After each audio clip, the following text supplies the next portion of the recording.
Malam itu, langit Jakarta tertutup keawan kelabu, tebal dengan ancaman hujan deras. Di bawahnya, kota yang biasa penuh dengan kehidupan kini berubah menjadi medan pertempuran. Di setiap sudut, jalan-jalan yang biasanya ramai kini kosong, hanya dihuni oleh ketegangan yang merayap. Di beberapa titik terdengar suara tembakan, diikuti oleh ledakan keras yang menggetarkan bumi. Api membumbung tinggi di gedung-gedung yang terbakar, dan asap hitam mengepul ke udara, menyelimuti kota dengan suasana suram.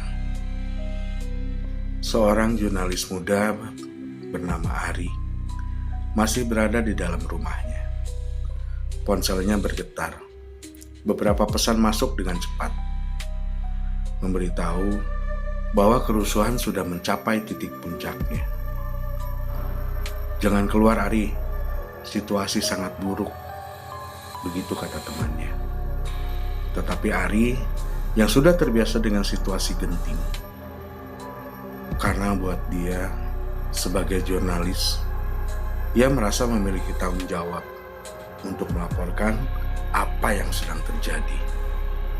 Dengan berjaket tebal, Ari pun segera berangkat, mengunci pintu rumah dan keluar dalam hujan deras.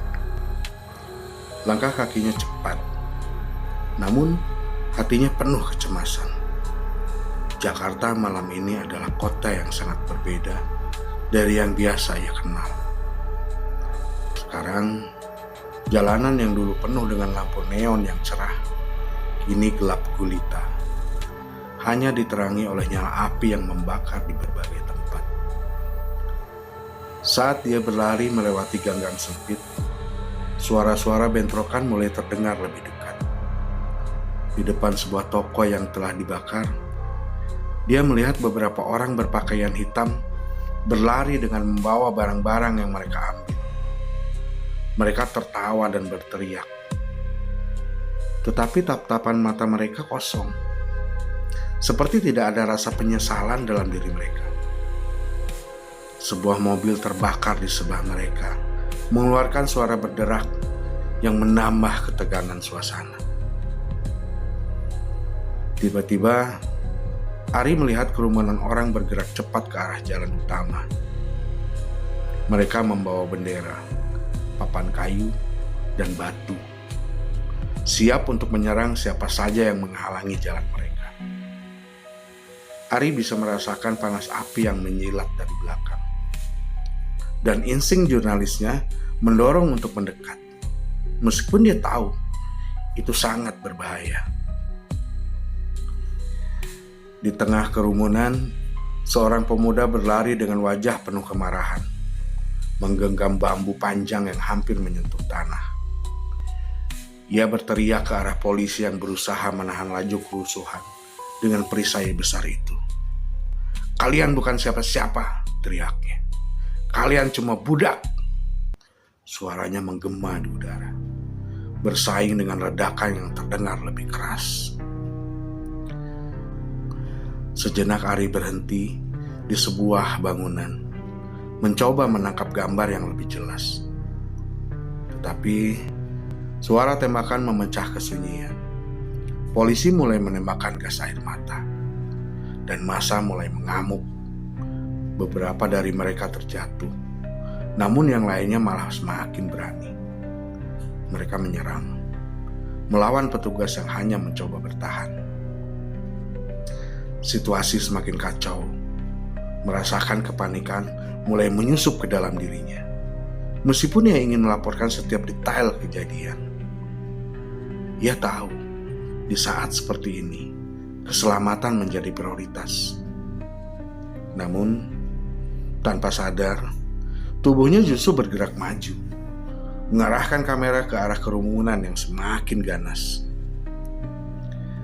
Di depan sebuah toko besar sedang terbakar, api menyambar keluar, menghanguskan segala yang ada di dalamnya. Di sekitar gedung itu, beberapa orang terlihat sibuk mengumpulkan barang-barang yang masih mereka bawa. beberapa tas. Mereka ambil, beberapa membawa kardus, dan yang lainnya hanya memungut apa saja yang ada di tanah. Wajah mereka penuh kecemasan. Tetapi ada sesuatu yang kosong dalam pandangan mata mereka. Mungkin mereka sedang mencari pelarian dari apa yang tidak mereka pahami. Lalu Ari kembali melangkah mundur, mencoba mencari tempat yang lebih aman. Dan saat dia berbalik, langkah kakinya terhenti. Di belakangnya muncul seorang wanita muda yang terlihat ketakutan. Matanya merah, tubuhnya bergetar. Ia berlari tanpa arah, mencoba melarikan diri dari kekacauan ini. Tetapi jalan yang ada hanya semakin menambah kebingungan. "Kemana kita akan pergi?" kata wanita itu. Suaranya hampir tidak terdengar di tengah keributan. Ari terdiam sejenak. Ia ingin memberikan jawaban, tetapi apa yang bisa ia katakan? Jalanan ini bukan lagi tempat yang aman. Kota ini telah hancur oleh kemarahan. Dan tidak ada yang tahu seberapa lama keadaan ini akan berlangsung. Suara tembakan kembali terdengar. Kali ini lebih dekat. Ari menarik wanita itu ke dalam gang sempit, bersembunyi di balik dinding yang roboh. Mereka duduk di sana, berpelukan, mencoba bertahan dari segala apa yang terjadi di luar sana.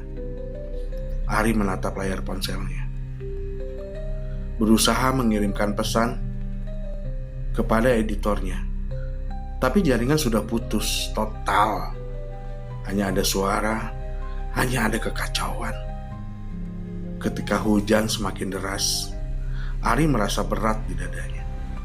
Hujan bukan hanya membersihkan jalan-jalan kota yang rusak, tetapi juga membersihkan kota dari kenangan yang telah lama hilang. Jakarta yang dulu indah kini berubah menjadi kota yang penuh amarah, penuh api, dan penuh dengan luka yang belum terobati. Ari tahu, setelah ini semuanya akan berbeda. Mungkin kota ini tidak akan lagi pernah sama seperti dulu. Dengan suara tembakan yang semakin mendekat dan kota yang semakin rusak, satu hal yang pasti, ini adalah baru permulaan. Ari dan wanita itu tetap bersembunyi di balik reruntuhan yang terisolasi dari kerumunan. Hujan deras memercikan air ke wajah mereka, menambah kesan suram dalam situasi yang mencekam. Wajah wanita itu pucat pasi, dan Ari dapat merasakan ketegangan yang semakin meluap dalam dirinya. "Kak, sebenarnya apa yang terjadi di sana? Aku sangat ketakutan, Kak," lirih wanita itu berkata kepada Ari. Ari hanya bisa menggelengkan kepala. Dia tidak tahu apa yang harus dijawab dan apa yang harus dia katakan. Segalanya di luar kendali. Di luar, ledakan demi ledakan terus menguncang jalanan. Seperti ada kekuatan yang tak terlihat menggerakkan kota ini menuju kehancuran. Warga yang terjebak dalam kebingungan tidak tahu harus berbuat apa lagi selain ikut dalam kebrutalan yang sudah terlalu mendalam. 15 menit berlalu dan suara kerusuhan semakin mendekat. Dan tak ada tanda-tanda kerusuhan itu akan berhenti. Bahkan justru semakin meluas. Kaca jendela bergetar akibat dentuman keras dari luar. Ari dan wanita itu tetap terdiam, tidak berani bergerak. Mereka hanya mendengarkan suara langkah kaki yang terhentak-hentak di atas aspal, suara ledakan dari jauh, dan jeritan yang semakin tidak terkendali. Wanita itu akhirnya berbicara lagi. Suaranya lebih terdengar lemah, penuh ketakutan. apakah semuanya akan berakhir di sini, Kak? Ari menatapnya, tidak tahu bagaimana menjawab. Setiap kata yang terucap terasa sia-sia. Tidak ada yang bisa mereka lakukan selain menunggu dan berharap keajaiban semua segera berakhir. Tapi harapan seperti itu serasa semakin tipis. Tergulung dalam kabut asap yang perlahan menyelimuti kota. Tiba-tiba, pintu gang tempat mereka berlindung terbuka sedikit. Seorang pria berlari masuk. Wajahnya dipenuhi debu dan darah. Di tangannya, ia memegang sebuah tas besar yang tampak penuh dengan barang curian. Matanya melirik ke Ari dan wanita itu, seakan-akan mencari perlindungan. Lalu pria itu berkata, "Jangan di sini, kalian harus pergi. Kemanapun, asal jangan di sini. Ayo cepat pergi." Ari dan wanita itu hanya terdiam, saling berpandangan. Kemana kita harus pergi? Jalan-jalan sudah dipenuhi oleh massa yang semakin ganas. Tidak ada tempat yang aman. Bahkan jika mereka keluar, mereka hanya akan terjebak dalam lebih banyak kekacauan. Ari tahu bahwa pria itu benar. Jika mereka tetap bertahan di sini, mereka hanya akan terjebak. Karena bagaimanapun, kerusuhan ini bakalan terus berlanjut dan tidak akan berhenti dalam waktu yang dekat. Mereka benar-benar terjebak dalam pusaran yang tidak bisa dihentikan. Dengan perasaan berat, Ari menarik wanita itu untuk berdiri. "Kita harus keluar," katanya dengan suara yang lebih tegas. "Kita tidak bisa bertahan di sini terus. Ini akan semakin membahayakan kita."